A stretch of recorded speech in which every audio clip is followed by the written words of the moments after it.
At 6:03 a.m., the most heavily protected bridge in Europe stopped existing. Not because of a missile, not because of an airstrike, but because someone understood the bridge better than the people who built it. For 4 seconds, 2 road spans hovered in the air, then fell into the sea. A fuel train ignited beside them, turning steel into soft clay. And somewhere far away, a man watched it all unfold in silence. This is the story of how intelligence defeated brute force, and how the same man came back months later to do it again. The Kerch Bridge stretches nearly 19 kilometers across the Crimean Strait. On paper, it's infrastructure. In reality, it's ideology made of concrete. When it opened in 2018, it symbolized permanence. Russia's claim that Crimea was no longer disputed, no longer temporary, no longer reversible. Vladimir Putin personally drove across it on opening day. Cameras rolled, flags waved, the message was clear. This bridge will stand forever. But war doesn't respect symbols, it respects logistics. By 2022, the bridge had become the single most important supply artery feeding Russian forces in southern Ukraine. Ammunition, fuel, armor, food. Destroy the bridge, and entire fronts would slow, then starve. Yet every expert agreed on one thing: you couldn't touch it. In Kyiv, a 42-year-old intelligence chief stared at satellite images day after day. His name was Vasyl Malyuk. He wasn't known for dramatic speeches or public bravado. He believed in silence, preparation, and precision. And for months, one question consumed him. Why does everyone assume this bridge can't be destroyed? The defenses were real. FSB patrols, full-body cargo scanners, electronic warfare systems that jammed signals across kilometers of air and sea. Missiles wouldn't work. Ukraine didn't have the right ones.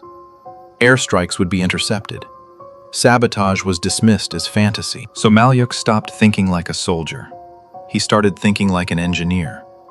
The bridge had 2 separate structures: a road bridge for vehicles, a rail bridge for trains. Even if one fell, the other could survive.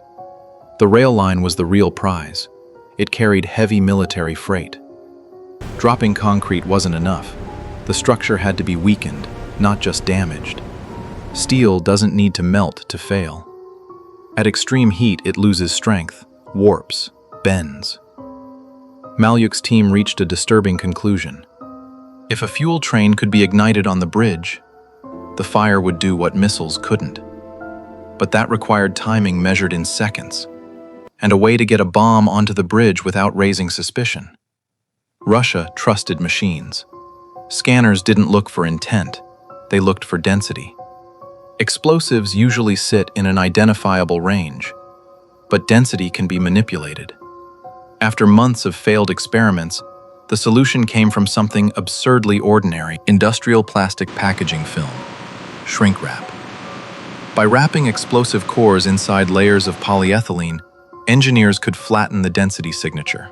On scanners, it looked exactly like bulk packaging material. Copper detonators were hidden in cardboard cores. The weight matched commercial orders. The scans came back clean. What they'd built wasn't just a bomb. It was a lie so boring no one would question it. The cargo didn't go directly to Crimea. That would have raised flags. Instead, it took the long way, across multiple countries, through ports, warehouses, and paperwork rewrites. At every stop, the origin changed. Ukraine disappeared from the documents. By the time the cargo entered Russia, it was officially just shrink wrap from Armenia. No inspections, no alarms, just stamps. The final piece was a driver, not a spy, not an agent, just someone doing a job. A middle-aged trucker accepted a routine delivery contract posted online. Good pay, no questions.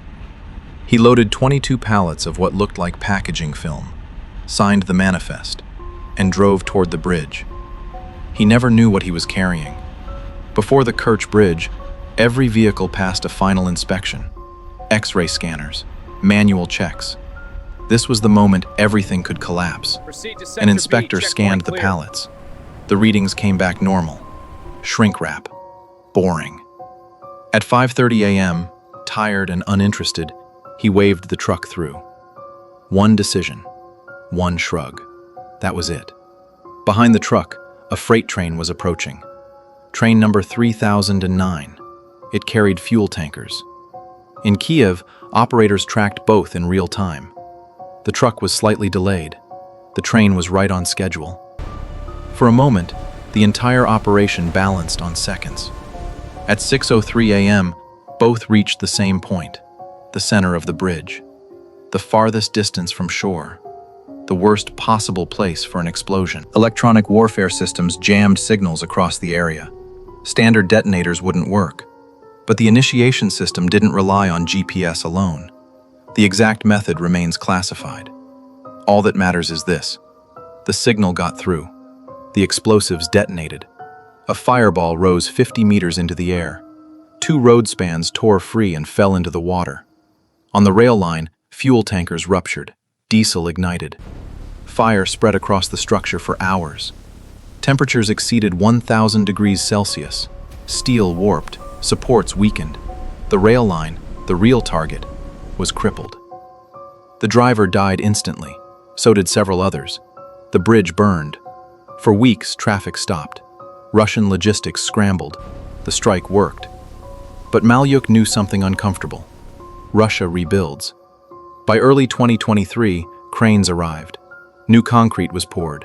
Security increased. By May, trains were crossing again. The bridge lived.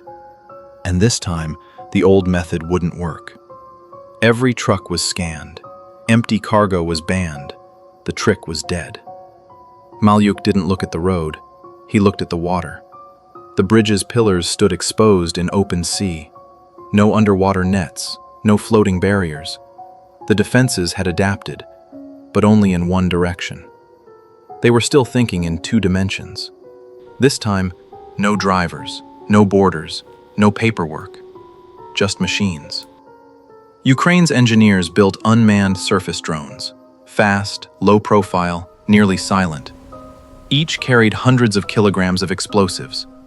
They could travel hundreds of kilometers across open sea, and they didn't need permission. In July 2023, multiple drones launched at night. They crossed hostile waters, avoided patrols. Some were lost. Some self-destructed to avoid capture. But 2 survived. 2 was enough.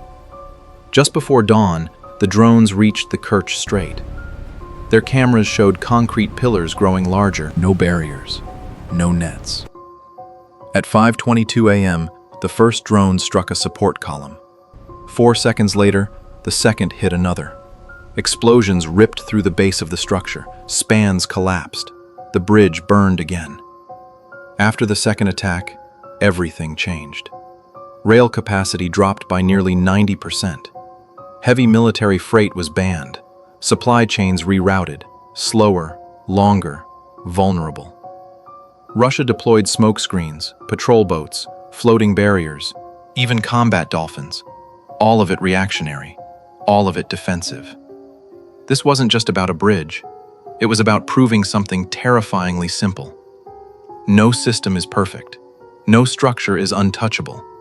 No amount of money can replace creativity. The most protected bridge in Europe fell, not because Ukraine was stronger, but because it was smarter. Some bridges carry traffic. This one carried a message, and the message was heard.